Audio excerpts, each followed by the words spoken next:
नमस्कार. आपल्याला काय वाटतं? ट्रेडिंगमध्ये यशस्वी होण्यासाठी सगळ्यात भारी स्ट्रॅटेजी पाहिजे, बरोबर? पण एक गंमत सांगू? 90% पेक्षा जास्त ट्रेडर्स जे अयशस्वी होतात ना, ते स्ट्रॅटेजीमुळे नाही, तर त्यांच्या स्वतःच्या मनामुळे होतात. त्यांची स्वतःची सायकॉलॉजीच त्यांना हरवते.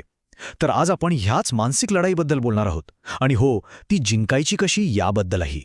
चला एक साधा प्रश्न विचारतो. ट्रेडिंगमधला सगळ्यात मोठा धोका कुठला? काय वाटतं? मार्केटचं वर खाली होणं किंवा मग एखादी चुकीची स्ट्रॅटेजी? बहुतेक हेच विचार मनात येत असतील, नाही का? पण खरं उत्तर थोडं वेगळं आहे. खरं सांगायचं तर सगळ्यात मोठा धोका मार्केट नाहीये, तो आपल्या आतच आहे. ट्रेडिंगमधली जी खरी लढाई आहे ना, ती स्क्रीनवरच्या चार्ट्ससोबत नाही, ती आपल्या स्वतःच्या भावनांसोबत आहे. हा जो खरा संघर्ष आहे तो इथे आपल्या डोक्यात सुरू असतो. मग हा अंतर्गत संघर्ष म्हणजे नेमकं काय? अहो, सोप्पं आहे. बघा, मार्केटमध्ये प्रत्येक सेकंदाला प्राइस वर खाली होत असते. प्रत्येक हिरवी आणि लाल कॅन्डल आपल्या मनात काहीतरी भावना निर्माण करते, कधी भीती तर कधी लालसा. आणि होतं काय की याच भावनांच्या भारात आपण आपली ठरवलेली स्ट्रॅटेजी विसरून जातो आणि मग चुकीच्या वेळी बाय किंवा सेल करून बसतो. म्हणून एक गोष्ट पक्की लक्षात ठेवा, यशस्वी ट्रेडिंगसाठी जेवढी एक चांगली स्ट्रॅटेजी महत्त्वाची आहे ना, तेवढीच किंबहुना त्यापेक्षाही जास्त महत्त्वाची आहे इमोशनल डिसिप्लिन, म्हणजे भावनांवर नियंत्रण. आणि दुर्दैवाने बरेच जण याच गोष्टीकडे साफ दुर्लक्ष करतात.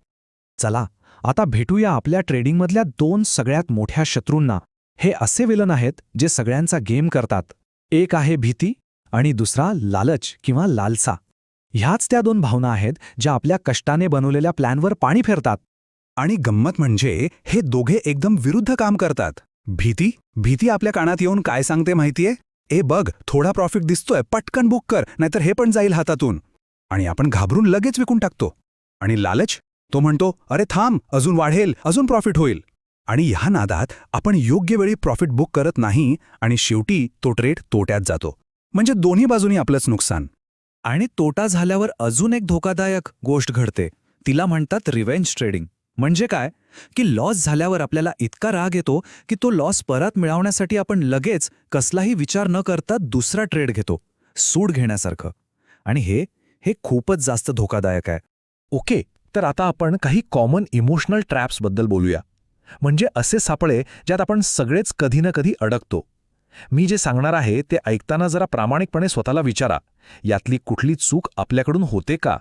कारण चूक मान्य करणं हीच सुधारण्याची पहिली पायरी असते. बघा बरं, या गोष्टी ओळखीच्या वाटतायत का? थोडासा प्रॉफिट दिसला की लगेच विकून टाकणं, लॉसमध्ये असलेला शेअर अरे तो नक्की वर येईल या आशेवर होल्ड करून ठेवणं, एक मोठा लॉस रिकव्हर करायला अचानक मोठी पोझिशन साईज घेणं, किंवा मग काहीही ॲनालिसिस न करता इम्पल्सिव्ह ट्रेड करणं. या सगळ्या आपल्या स्ट्रॅटेजीच्या नाही तर आपल्या भावनांच्या चुका आहेत. मग ह्या सगळ्यावर उपाय काय? ह्या भावनांच्या जाळ्यातून बाहेर कसं पडायचं? उत्तर एका शब्दात आहे, शिस्त, डिसिप्लिन. चला तर मग बघूया की हे इमोशनल कंट्रोल कसं मिळवायचं. त्यासाठी एक स्ट्रक्चर्ड प्लॅन लागतो. आता हे जे 6 पॉइंट्स आहेत ना, ते नीट लक्षात ठेवा. हे आपल्या ट्रेडिंग करिअरसाठी खूप महत्त्वाचे आहेत. पहिलं, तुमची एक ठरलेली स्ट्रॅटेजी असलीच पाहिजे, प्लॅनशिवाय ट्रेड नाही. दुसरं, ट्रेड घेण्याआधीच तुमचा स्टॉप लॉस आणि टार्गेट कुठे असेल हे ठरवून टाका. एकदा ते ठरलं की भावनांना मध्ये यायला चान्सच मिळत नाही. तिसरं, रिस्क मॅनेजमेंट, म्हणजे पोझिशन सायझिंग नीट करा. एकाच ट्रेडमध्ये सगळा पैसा लावण्याची चूक करू नका. चौथं, अविचारी ट्रेड टाळा. लॉस झाला, शांत व्हा, रिव्हेंज ट्रेडिंग करायचं नाही. पाचवं, खूप स्ट्रेसफुल सेशन झाला, मार्केट बंद करा आणि ब्रेक घ्या, डोकं शांत ठेवा. आणि सहावं आणि सगळ्यात महत्त्वाचं, एक ट्रेडिंग जर्नल लिहा. आपल्या चुका लिहून ठेवा, त्यातूनच आपण शिकणार आहोत. या सवयीच आपल्याला इमोशन्सपासून वाचवतील. आता एक खूप महत्त्वाचा माइंडसेट शिफ्ट सांगतो. आपल्याला यशाची व्याख्याच बदलायची आहे. आपलं लक्ष एका ट्रेडमधल्या नफ्या तोट्यावर नको.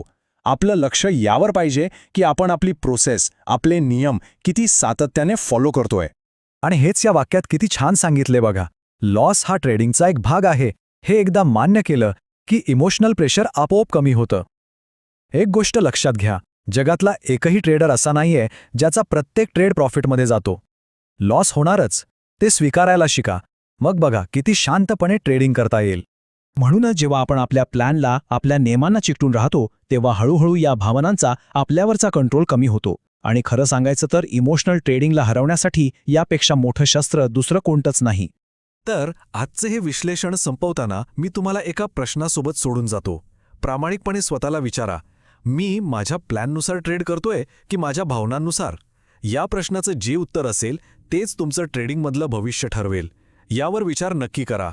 जर तुम्ही तुमच्या आयुष्याबद्दल गंभीर असाल आणि ऑप्शन्स ट्रेडिंग शिकू इच्छित असाल तर आजच संपर्क करून संपूर्ण माहिती नक्की घ्या.